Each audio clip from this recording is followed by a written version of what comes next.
Oh, hey everybody, I'm back again. Not really working on the tank tonight. I decided I had these figures that I got a long time ago from Tamiya. Wow. Yeah, got those a while ago. $6.50.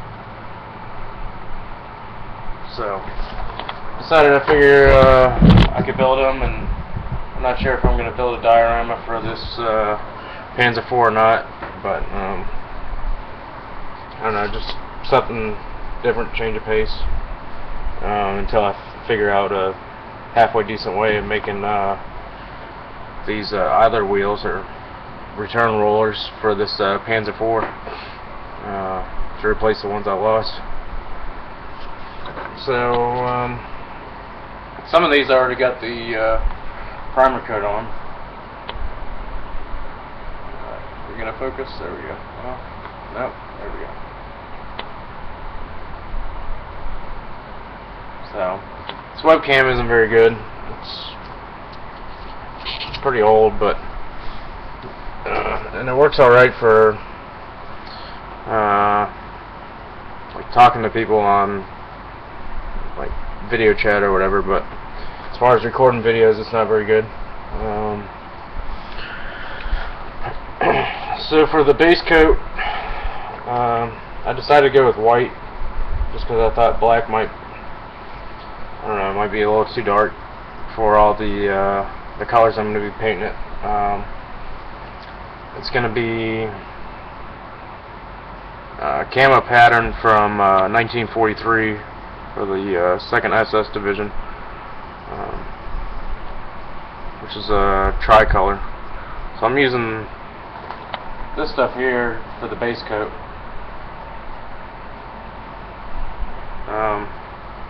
This is actually the only bottle paint I have from this company, which is Privateer Press. And it's the only white acrylic I have, so let's see if we can get one of these other guys ready. Well, actually, I need to put all their gear on, so I don't know what I'm doing, getting ready to paint them. So here's one of the guys that isn't primed yet. The only thing I put on him so far is his helmet. So he still needs quite a bit of extras, as you can see from this guy.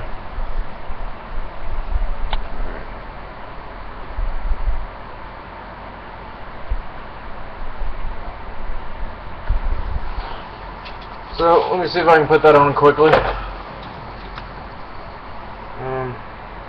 don't know why I'm always in a hurry to make short videos when Cohen makes hour-long videos.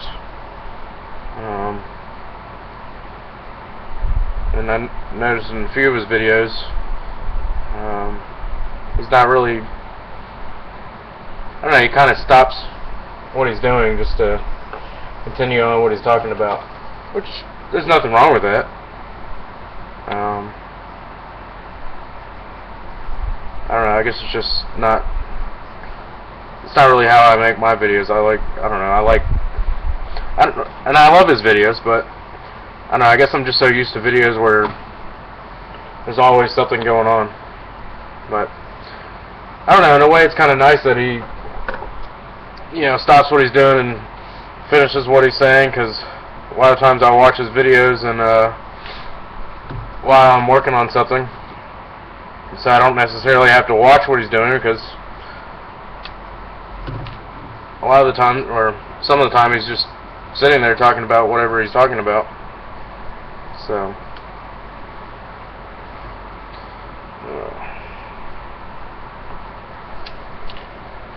my only complaint with these figures is the molding lines are pretty extreme. I mean, there's no flash, but just the seams take quite a bit of work to clean up.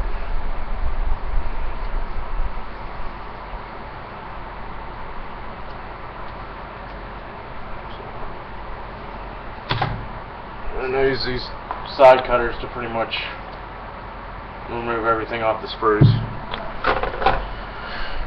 An X-Acto knife will probably get a closer cut, but I'm not trying to stab myself.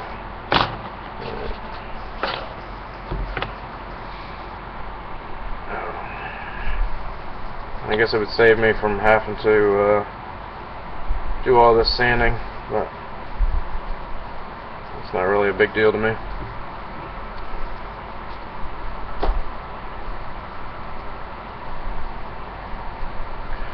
So I'm kind of anxious for this Canadian group build to honor the Canadian forces. I went out the other day, and about a week ago I guess, and got a model for that, and I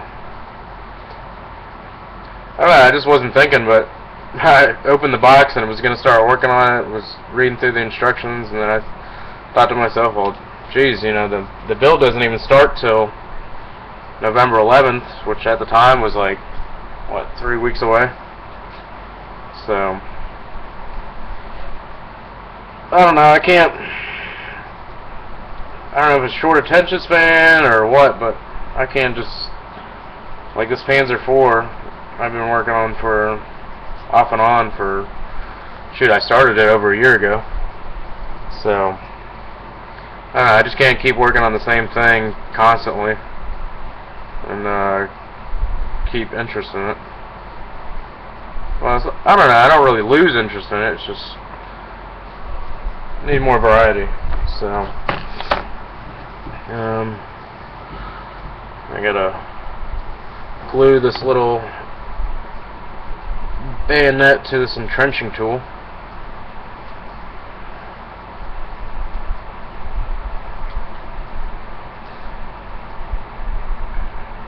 And for some reason Tamiya's put like a locator pin on the back of this entrenching tool, but there's no corresponding hole in this bayonet. So I don't really understand that.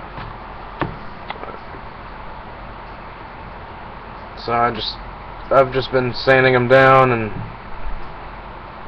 sticking the bayonet right to where that pin was at.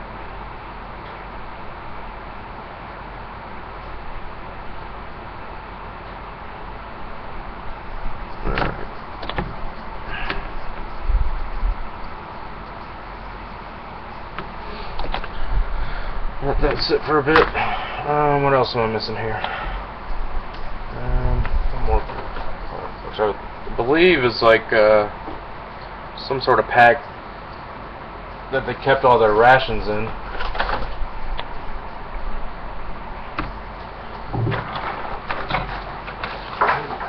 There goes my photo etch.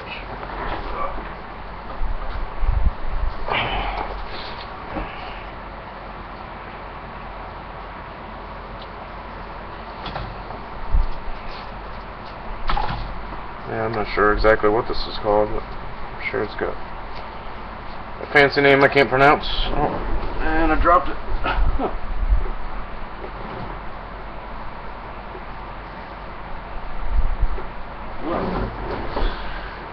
I think that one's gone. Good thing I got extras. So I hope I have extras. Yep. Yeah, I'm not building actually all the figures in this kit, just some of them weren't. Didn't look quite right to me. And I guess I could, you know, cut all the joints apart and reposition them all, but I don't know, if I do decide to do a diorama, yeah, I'm not going to need all the characters, or all the figures.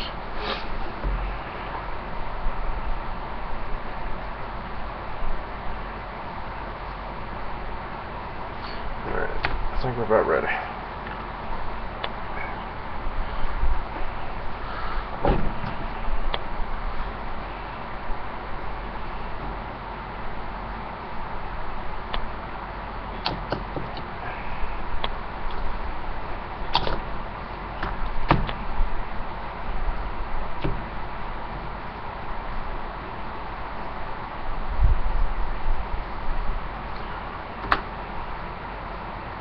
I guess I need to figure out, I don't know how some people do it, but man, if I mean,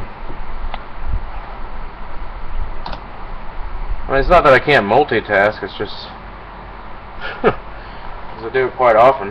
I mean, at work I have to, but, I don't know, just when I'm modeling, I guess it's just something I gotta get used to. I'm not very good at, talking while I model. So,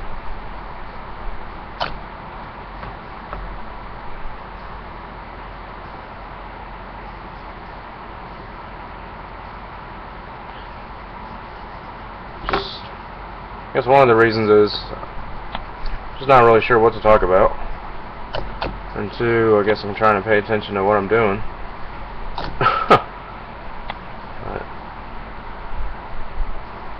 Oh, shoot.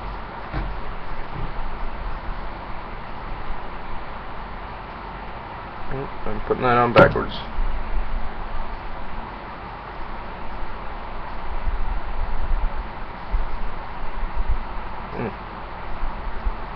Glue everywhere. I have to do that one by hand.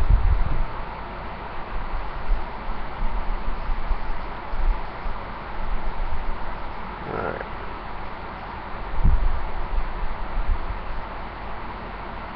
There we go.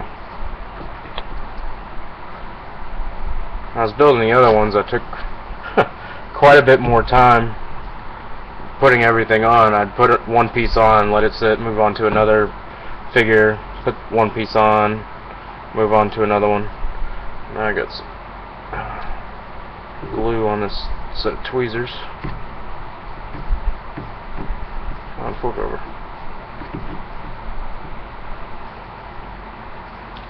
That's probably not helping at all. Ah, come on.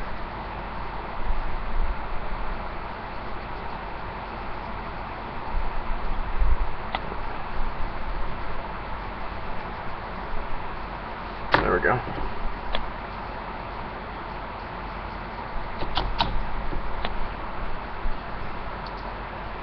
So yeah, I'm pretty excited about this Canadian group build.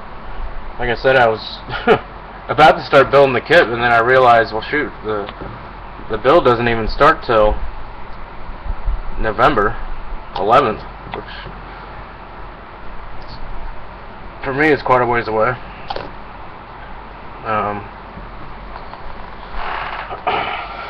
It'll actually be the first non-tracked armored vehicle I've built.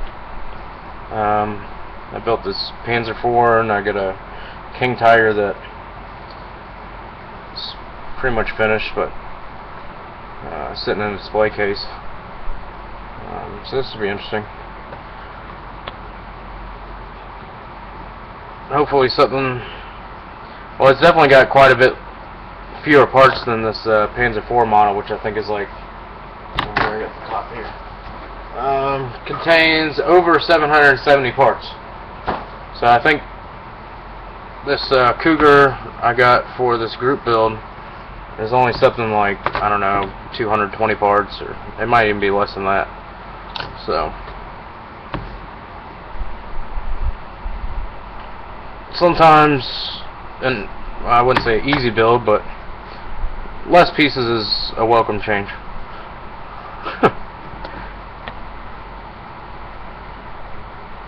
I know building this Panzer IV, those of you that ever built them, well, I'm sure not just the Panzer IV has them, but other German armor. These little, get in focus.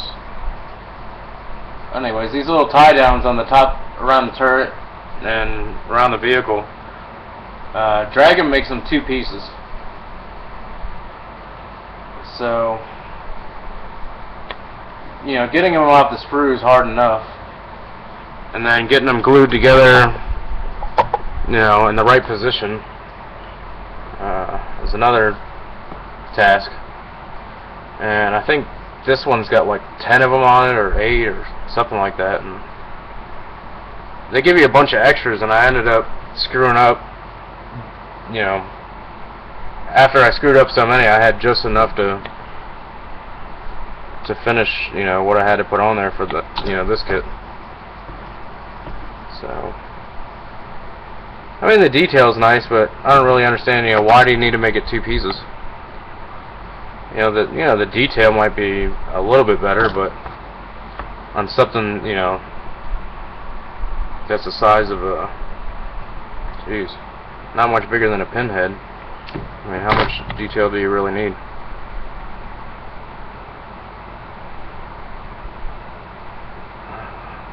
I believe this is like a flask, a water flask, and a cup all in one unit. Oh, come on. I guess maybe super glue would have been better, but I don't know. Sometimes super glue leaves some strange textures.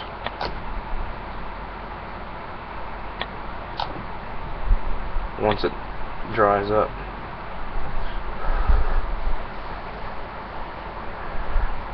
That and super glue's, you know, pretty brittle. I mean, it doesn't really, you know, bumping into it and stuff like that, it doesn't hold very well.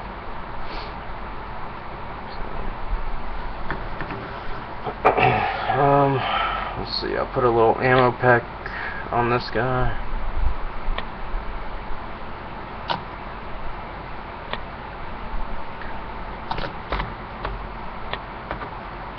So I think after this Canadian group build, I got a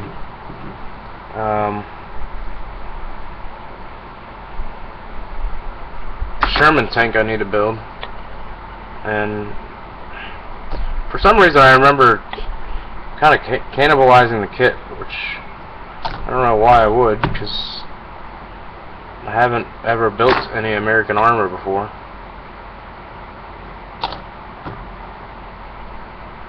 It's a Sherman Mark III, so by Dragon. I got some of the running gear assembled, but not a whole lot. So well, this guy's about done, and I'll probably let him sit for a while and dry. I don't want to start painting them and start knocking stuff off of them.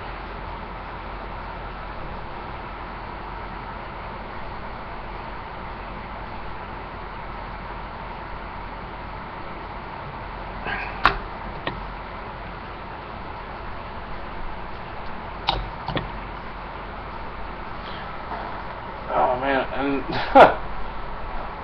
I need a better camera set up here,